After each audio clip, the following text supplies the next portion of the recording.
Um dia de aula diferente. Alunos de uma escola particular da capital percorreram vários pontos históricos de Porto Velho, conhecendo as peculiaridades de cada um deles numa viagem ao passado. O intuito da aula no Centro Histórico é resgatar no aluno a identidade local e transformar o nosso aluno em agente construtor da história do lugar onde ele vive.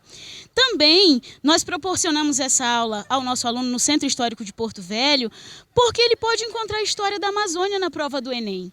A integração do governo militar na Amazônia com Jorge Teixeira, ou a criação dos territórios federais, como a criação do Território Federal do Guaporé em 1943. Um dos lugares visitados foi o Memorial Jorge Teixeira, onde é possível encontrar um rico acervo histórico sobre a vida do ex-governador, que por vezes se confunde com a história de Rondônia. Nós começamos o passeio lá na Praça João Nicoletti, que fica em frente à Catedral Metropolitana Sagrado Coração de Jesus. Porque ali naquele meio a gente tem o primeiro centro político, econômico, administrativo de Porto Velho. A prefeitura se encontra naquele largo, a primeira escola estadual do estado de Rondônia, que é o Barão de Solimões, se encontra ali. A primeira representação da Igreja Católica, que é a Catedral, e a primeira escola masculina, que é o antigo Seminário João 23, que já foi sede do Colégio Dom Bosco. Depois nós viemos para o segundo centro histórico de Porto Velho, que é a Praça Presidente Vargas, onde está o primeiro Palácio do Governo, que também é chamado de Presidente Vargas, que hoje é o Museu da Memória Rondoniense. Temos o Mercado Cultural, que é o antigo Mercado Municipal, que data da mesma data da criação do município de Porto Velho. Em pouco mais de 2h30, foram visitados 10 pontos históricos de Porto Velho, como as 3 caixas d'água que foram instaladas em 1910 e 1912. E embora estejam desativadas, elas figuram na bandeira e no brasão de Porto Velho. Para a professora Rita, levar os alunos onde a história aconteceu facilita o aprendizado porque torna o saber muito mais atrativo. O conhecimento ele acontece de diversas formas. Não adianta estar só em sala de aula falando de teoria. Quando a gente traz o aluno para a prática, a gente insere ele no acontecimento.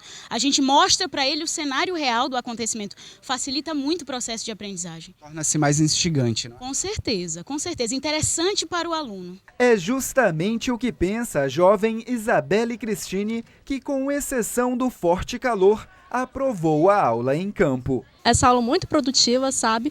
Porque, infelizmente, na nossa capital, poucos jovens conhecem a história de nossa cidade, né?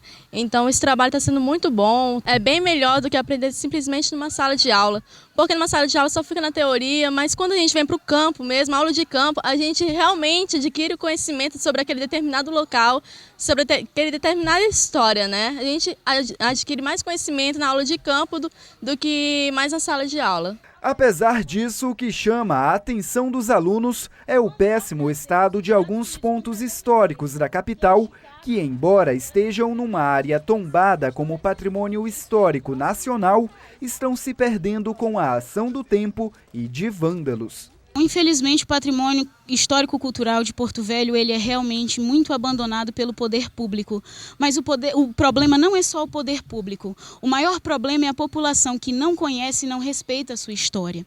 Infelizmente, a história de construção do estado de Rondônia é uma história de colonização. Muitas pessoas de outros estados vêm tentar a vida economicamente em Rondônia, são acolhidos por essa terra, mas não conhecem a história dela. E aí, por não conhecer, acabam gerando todo esse processo de abandono. Neste mesmo dia, alunos de outras escolas estiveram percorrendo os pontos históricos da capital. E segundo a professora Rita, já estão sendo programadas outras aulas de campo. Uma num barco pelo Rio Madeira e outra pelos trilhos da lendária Estrada de Ferro Madeira-Mamoré.